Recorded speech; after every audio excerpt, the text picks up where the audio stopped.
ये अनुपम महापुरुष अपनी ध्यान साधना से, अपने चिंतन से, अपने पुरुषार्थ से संसार को एक नए उजाले की ओर ले जा रहा है।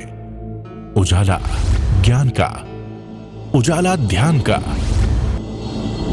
उजाला उच्चतम शिखर पर जाने का। देखूं साई, मैं तो शिव में देखूं साई, शिव में देखूं साई, मैं तो शिव में देखूं साई।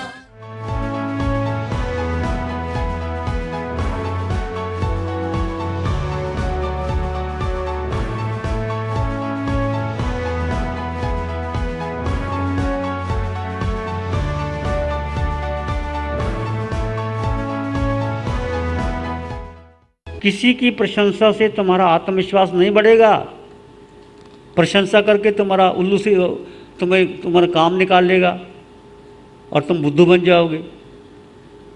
आत्मविश्वास तो तुम हो आत्मा। किसी की प्रशंसा से कुछ होने वाला नहीं है, किसी की निंदा से कुछ होने वाला नहीं। तो साधना का बल है। देखो, ये जो भेद ज्ञान की साधना बड़ी गहरी है और बड़ी सिंपल है। भेद ज्ञान का मतलब शरीर अलग और आत्मा अलग, दोनों जुड़े हैं पर अलग अलग है। एक कच्चा नारियल, एक पक्का नारियल। कच्चे नारियल को अलग करो, हो सकता है, क्योंकि जुड़ी है गिरी पानी बीच में। और पक्का नारियल हो, उसकी खोल को अलग कर दो, है वही खोल, पर वो खोल और जो उसका अलग हो गई। ऐसे ही शरीर और आत्मा को है अलग अलग ही। तुम जब अंतिम श्वास टूटेगी, आत्मा निकल जाएगी, शरीर मर जाएगा। तुम देखते हो शरीर तो साथ नहीं जाता, शरीर में आत्मा है और आत्मा अलग है, शरीर अलग है। तो शरीर क्या है? प्रशंसा, निंदा, ये समझो जो कुछ तुम कर रहे हो शरीर कर रहा है, आत्मा की साक्षी में कर रहा है। तुम जो कुछ कर रहे, तो निंदा प्रशंसा शरीर की होती है, जन्म मरण शरीर का होता है, अच्छा बुरा शरीर को लगता है। मैं तो आनंद में हूँ। बीमारी शरीर को आती है। आत्मा पर कर्म लगे हैं, वो कर्म की बीमारी है। उस कर्मों को दूर करने के लिए साधना है। इसलिए सबसे बड़ी बात भ्रांति कि मैं आत्मा हूँ भूल गए, और मैं शरीर हूँ, मेरा शरीर, उसको मैं शरीर मान लिया और आत्मा को गौण कर दिया। सबसे बड़ा दुख या सबसे बड़ी अज्ञान मोह ये है। महावीर की साधना जीव और अजीव का भी चिंतन करते रहो। जब कोई घटना घटे, कई बार आप कुछ काम करते हो, इतने तल्लीन हो जाते हो, अंगूठे से खून बहता आपको पता नहीं लगता वो क्या होता है। आप भूल ही गए शरीर को। कोई खेल खेलता है खिलाड़ी, चोट लग जाती, याद ही नहीं आता, बाद में पता चलता है। ऐसे ही तुम शरीर को तप करते हो। बहन इतनी तपस्या कर रही है, क्या इसको भूख नहीं लगती, प्यास नहीं लगती? शरीर को गौण कर दिया, ठीक है, दे देंगे, मांस खमन के बाद दे देंगे, आनंद में बैठिए। तुम 3 बार भोजन करके आते हो, पहले आहार करते हो, फिर वो करते हो, फिर आराम करते हो, बैठिए आराम से। ऐसे ही अब आपने रहोगे घर में, परिवार में, सारी जिम्मेदारी पूरी करोगे, पर महत्व किसको देना है? आत्मा को। तो आत्मा को क्या चाहिए? आत्मा को भोजन नहीं चाहिए, आत्मा को वस्त्र नहीं चाहिए। हमने शरीर के लिए क्या क्या नहीं किया। जब भूख ली भोजन दिया, प्यास लगी पानी पिलाया, गर्मी लगी स्नान करवा दिया, और सर्दी लगी गर्म कपड़े पहन लिए, मन नहीं माना तो घूमने चले गए, मित्र बना लिए, साथी बना लिए, अखबार पढ़ लिया, टीवी देख लिए, हवाई जहाज में चले गए। ये सारा क्या कर रहे हो? किसके लिए कर रहे हो? किसके लिए कर रहे हो? शरीर के लिए कर रहे हो ना। शरीर तुम्हारा है, यही जवाब देगा। कितना खिलाओ, कितना पिलाओ, कितनी सुविधा दो, कितने हीरे के कंगन पहन लो, आकर सब यहीं रह जाएगा। जब छूटने वाला तो छोड़ ही दो ना। क्यों नहीं छोड़ते? वो मोह, नहीं, ये तो काम आएगा, ये तो मेरी प्रशंसा होगी। यही तुम्हारा सबसे बड़ा अज्ञान यही है। शिवर ज्यादा करने से कुछ नहीं होता, जीवन की दृष्टि बदलो, करोगे तो आपकी साधना पक्केगी। हम देखते हैं कई लोग बहुत शिवर कर लेते पर आदतें नहीं बदलती उनकी, वहीं के वहीं रहते हैं। जरा सा कुछ कहो नाराज हो जाते, मैंने लिया सब, मैं ऐसा। तुम हो ही नहीं वो, तुम तो आत्मा हो। अब जब तुम आत्मा हो तो सब में आत्मा का अनुभव करो ना। अब तुम शिवर करके कहो तो अब आपने क्या करना है, आपको लगा कि तुम शरीर हो कि आत्मा, बोलो तुम कौन हो, बोलो आत्मा। सब में आत्मा है, विश्वास हो गया मैं आत्मा हूँ। तो तुम में आत्मा और मुझ में आत्मा है कि नहीं, तुम्हारे घर के सेवक में आत्मा है कि नहीं, पानी में आत्मा है कि नहीं, अग्नि में है कि नहीं, वायु में है कि नहीं, गाय में है, भैंस में है, सब में है। तो सब में आत्मा, आत्मा में क्या है, परमात्मा। तो सब परमात्मा ही है। फिर क्या करना, फिर ऊंचा नीचा क्यों? यही है आत्मदृष्टि का मतलब, सबको समान व्यवहार। जैसे मेरा बेटा प्यारा है वैसे घर का सेवक भी बेटे जैसा ही है, चाहे बेटा नहीं है पर बेटे जैसा है, उसमें भी शुद्ध आत्मा है। उसको भी हम दबाव देंगे, गाली देंगे, तूने ये नहीं किया, वो नहीं किया, तो इसका मतलब दृष्टि नहीं आई। ऐसा नहीं कि तुम कहोगे, जैसे कल मैं आपके सामने आया, मुझे पता है मैं गुस्सा कर रहा हूँ, मुझे पता था, मैं जान के आपको इसलिए किया कि ये मौन भंग ना हो, इसलिए कि तुम साधना कर सको। माँ बच्चे को जब पेट भी लगाती है इसलिए लगाती है कि बच्चा सुधर जाए। तो ऐसे ही सब कुछ करना पड़ेगा। कई बार बच्चे को डांटना भी पड़ेगा, क्रोध भी करना पड़ेगा, आएगा, पर चित्त में करुणा, चित्त में क्या, इनका भला हो जाए, मंगल हो जाए, शुभ हो जाए।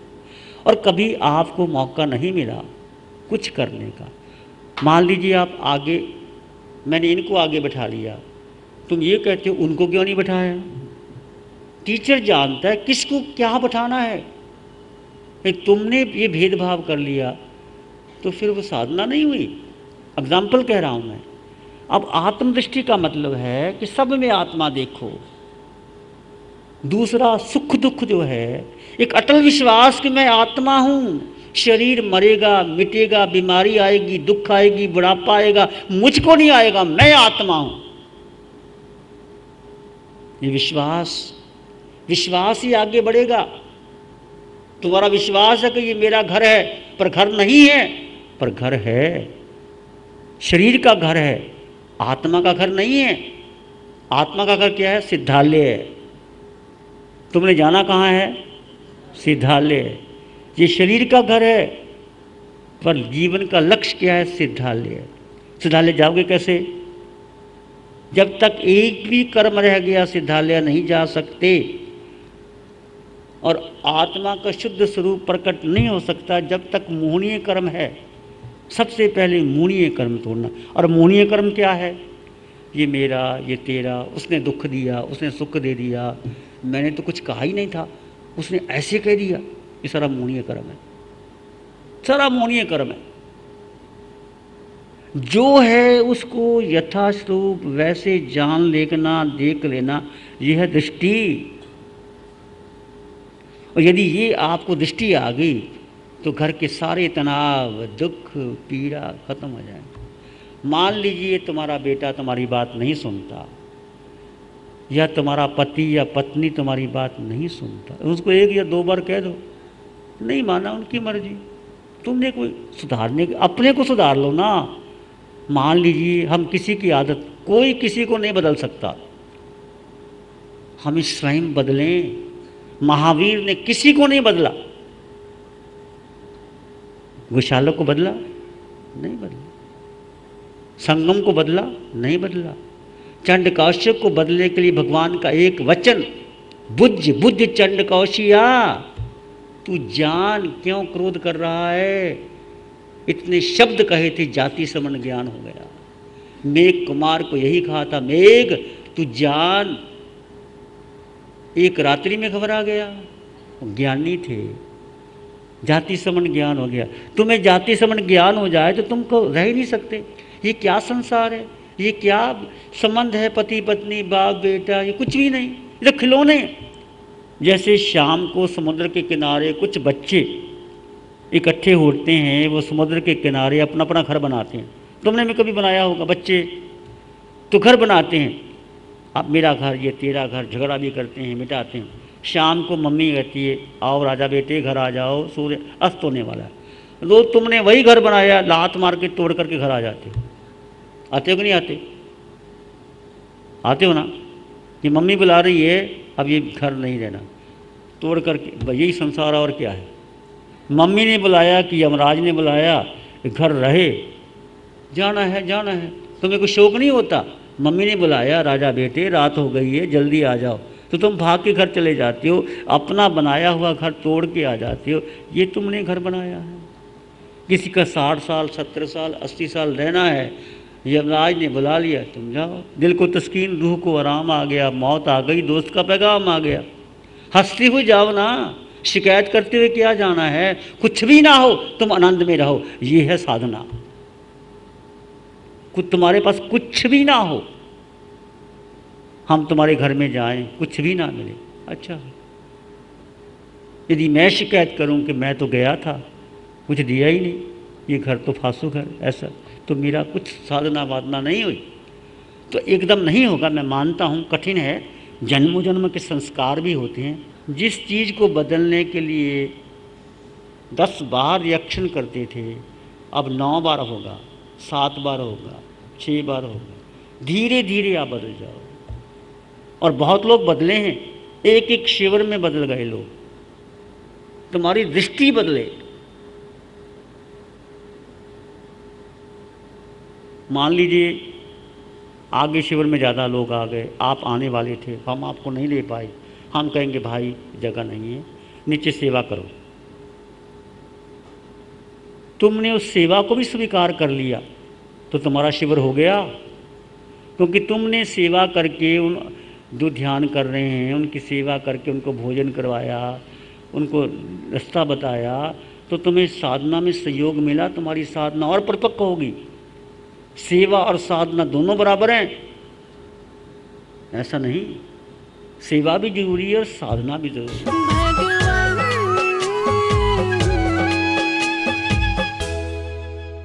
किसी व्यक्ति को ध्यान में रुचि नहीं होती, इसका मतलब मोहनीय कर्म बहुत ज़्यादा है उसका, वो संसार में इतना फंस गया है, उसको रुचि नहीं होती। ये तुम देखो, तुम्हारी रुचि जागृत होगी तो तुम्हारा मोह कर्म कम हो रहा है। समझ में आया? मोह जो मूड बनावे सो मोह, आत्मा के प्रति प्रीति ना होने दो।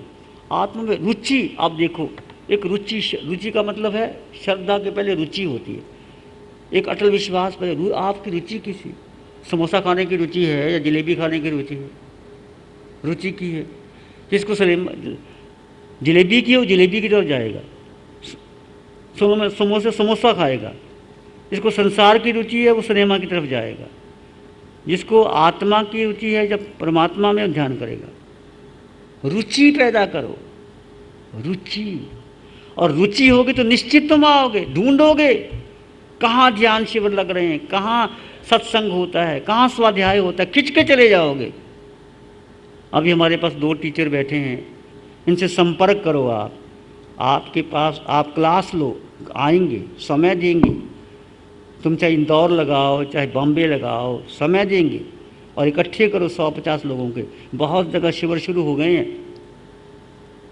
इन्होंने बॉम्बे जाके शिविर लिया, जम्मू जाके लिया, नागपुर लिया, बहुत लोग शिविर कर रहे हैं। और शिविर तुम लगाओगे, करोगे, तुम्हारी बहुत शक्ति बढ़ जाएगी, ऊर्जा बढ़ जाएगी। लगा के देखो, करके देखो। तुम घर में इतना समय दिए, आसपास के लोगों को इकट्ठा करो, शिविर लगाओ, घर में ही शिविर लगाओ, अपने एक हाल छोटा सा। रुचि होगी तो सब हो सकता है, रुचि की बात। और शरीर में तो देखो, शरीर को इतना महत्व क्यों दिया? शरीर तो नाशवान है, खत्म होगा। इसी शरीर से आप मोक्ष प्राप्त कर सकते हो, इसी शरीर के संसार को बढ़ा सकते हो। यदि संयोग में, भोग में, परिचय बढ़ाने में, खाने पीने में कर दिया तो और संसार बढ़ जाएगा।